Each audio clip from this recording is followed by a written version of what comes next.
की वीडियो में देखेंगे एक्सरसाइज 4.2 का क्वेश्चन नंबर 5 और 6। तो अब क्वेश्चन नंबर 5 है, the altitude of right triangle is 7 centimetre less than its base if the hypotenuse is 13 centimetre, find the other two side. इस क्वेश्चन में हमें क्या दिया हुआ है कि एक राइट एंगल ट्राइंगल है जिसका जो एल्टीट्यूड है वो बेस से कितना कम है, 7 सेंटीमीटर कम है। मान लो ये हमारा राइट एंगल ट्राइंगल है, ये हमारा हो जाता है बेस, ये राइट एंगल ट्रायंगल है, ये हमारा है बेस और ये एल्टीट्यूड है। तो ये जो एल्टीट्यूड है ना वो बेस से कितना कम है, 7 सेंटीमीटर कम है। दैट मीन्स अगर ये x होगा तो ये x माइनस 7 है। और जो हाइपोटेन्यूज दे रखी है वो हमें कितनी दे रखी है, 13 सेंटीमीटर। हमें फाइंड क्या करनी है, other two side, that means ये दो साइड फाइंड करनी है। तो लेट कर लेते हैं, लेट बेस, बेस को हमने क्या लेट कर लिया, x सेंटीमीटर। तो एल्टीट्यूड क्या हो जाएगा, एल्टीट्यूड हमारा क्या हो जाएगा, x माइनस 7, क्योंकि ये कितना कम है, 7 सेंटीमीटर कम है अकॉर्डिंग टू क्वेश्चन। अब जब भी हमें राइट एंगल ट्रायंगल की साइड्स फाइंड करनी होती हैं तो हम किसका यूज करते हैं, पाइथागोरस का यूज करते हैं। तो by Pythagoras, by Pythagoras, by Pythagoras क्या होता है, जो हाइपोटेन्यूज का स्क्वायर होता है वो किसके बराबर होता है, दो साइड की स्क्वायर के, जो एल्टीट्यूड और बेस की स्क्वायर का सम होता है उसके बराबर होता है। तो यहाँ पे हो जाएगा हाइपोटेन्यूज का स्क्वायर बराबर हो जाएगा एल्टीट्यूड के स्क्वायर के प्लस उसकी बेस के स्क्वायर के। तो हाइपोटेन्यूज हमें कितनी दे रखी है, 13, इक्वल टू जो एल्टीट्यूड है वो हमारा है x माइनस 7 का स्क्वायर प्लस बेस कितना है x, तो x का स्क्वायर। अब यहाँ पे 13 का स्क्वायर हो जाएगा 169, इक्वल टू यहाँ पे a माइनस बी की होल स्क्वायर का फॉर्मूला लग जाएगा, a square plus b square minus 2ab। तो 2 इंटू ए की वैल्यू x और b की वैल्यू 7। यहाँ पे हमारा प्लस आता है और यहाँ पे माइनस, फॉर्मूले में प्लस x की स्क्वायर x स्क्वायर। अब आगे सिंप्लीफाई करेंगे, यहाँ पे x स्क्वायर, 7 7 जा 49, 2 7 जा 14 x प्लस x स्क्वायर। अब ये वैल्यू इधर प्लस में तो उधर जाएगी माइनस की, x स्क्वायर में x स्क्वायर प्लस करेंगे 2x स्क्वायर माइनस का 14x प्लस का 49। अब ये वैल्यू प्लस की इधर आएगी तो माइनस का 169। अब आगे 2x square as it is minus 14x, minus plus minus तो 169 में से 49 माइनस करेंगे तो माइनस का 120 इक्वल टू 0। अब यहाँ पे तीनों ही वैल्यू 2 से डिवाइड हो रही हैं तो 2 कॉमन निकाल लेते हैं। तो ब्रैकेट में हमारे पास क्या बच जाएगा, एक्स स्क्वायर माइनस 2 7 जा 14 होता है तो 7x माइनस यहाँ पे आ जाएगा 60। 120 को 2 से डिवाइड करेंगे तो क्या आएगा, 60 इक्वल टू 0। तो हमारी इक्वेशन क्या बन गई, x square minus 7x minus 60। अब इसे आगे सिंप्लीफाई करेंगे, दो नंबर जिन्हें मल्टीप्लाई करके हमारा क्या आना चाहिए, 60। 60 1 जा 60, यहाँ पे हमारी कोई वैल्यू नहीं है 1, तो मल्टीप्लाई करके हमारा 6 आना चाहिए, प्लस या माइनस करके 7 आना चाहिए। तो हम 60 के फैक्टर बना लेते हैं,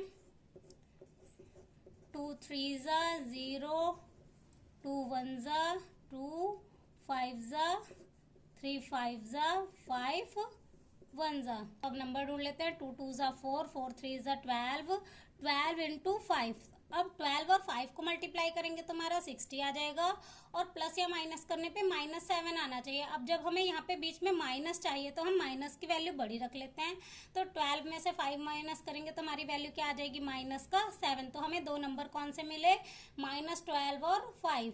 तो अब इसे आगे सिंप्लीफाई करेंगे, यहाँ पे x square as it is. अब हमें 7 की जगह क्या लिखना है, माइनस का 12x प्लस का 5x माइनस 60 इक्वल टू 0।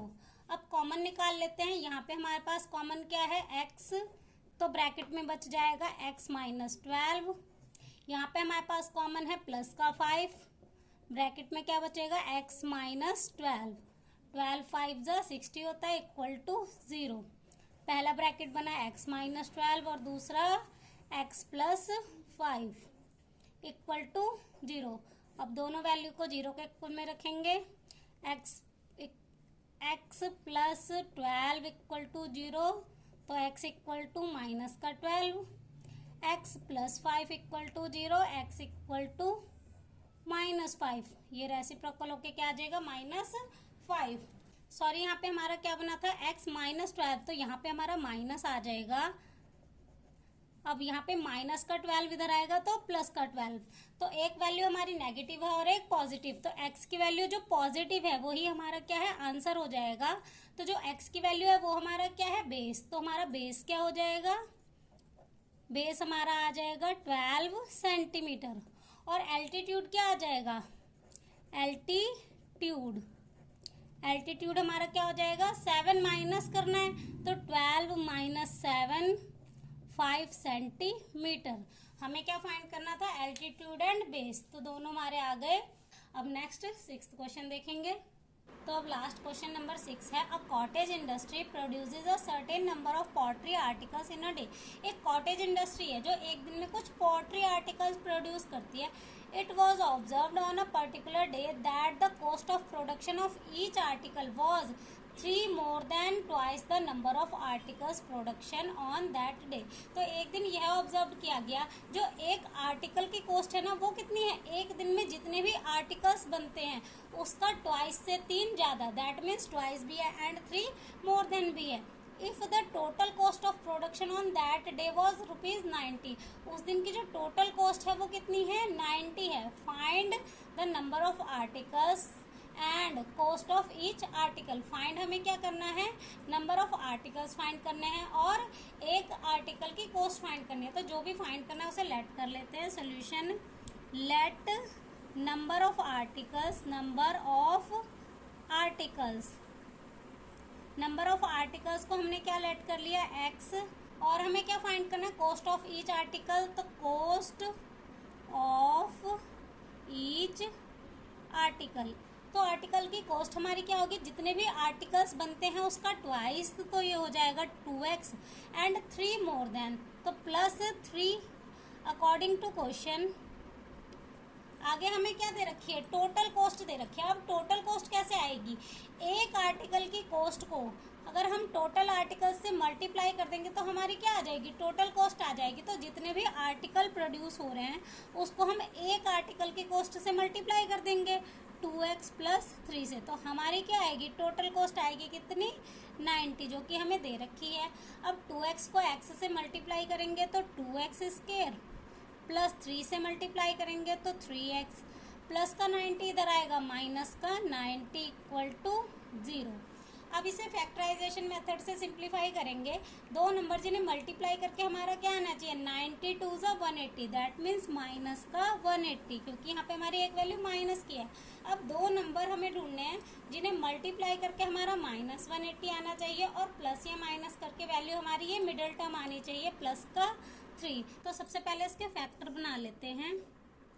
2 9 0, 2 4 फिर 2 5 5 9 45, 3 3 9, 3 1 3। अब 2 2 4, 4 3 12, 5 3 15। तो 12 × 15, 12 और 15 को मल्टीप्लाई करेंगे तो हमारा 180 आ जाएगा और प्लस या माइनस करके हमारा +3 आना चाहिए। अब मल्टीप्लाई करके तो हमें -180 चाहिए और माइनस करके हमें +3 चाहिए, तो हम एक वैल्यू माइनस की रखेंगे। अब मिडिल टर्म में हमें प्लस का साइन चाहिए तो प्लस की वैल्यू बड़ी रखेंगे और माइनस की छोटी, तो -12 और 15। तो दो नंबर हमें कौन से मिले, -12 और 15। तो अब इसे आगे सॉल्व कर लेते हैं। 2x² -12x, इस नंबर की जगह हम क्या लिखेंगे, जो हमने नंबर निकाले हैं स्प्लिट करके, प्लस का 15x -90 = 0। अब कॉमन निकाल लेते हैं। यहाँ पे कॉमन है हमारे पास 2x, ब्रैकेट में क्या बचेगा x -2, 6 12, तो यहाँ पे बचेगा 6।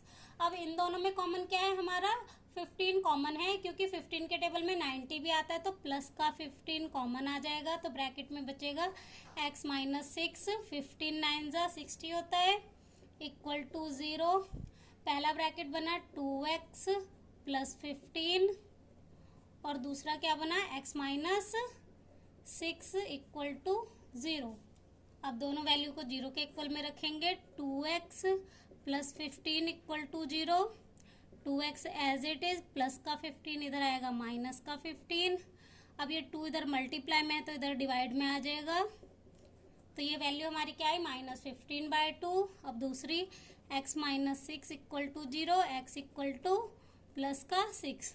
तो जो भी हमारी पॉजिटिव वैल्यू आती है वही हमारा आंसर होता है। तो हमारी x की वैल्यू क्या आ गई 6 आ गई।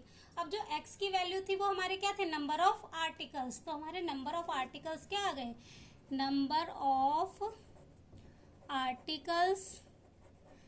ऑफ आर्टिकल्स हमारे हो जाएंगे 6।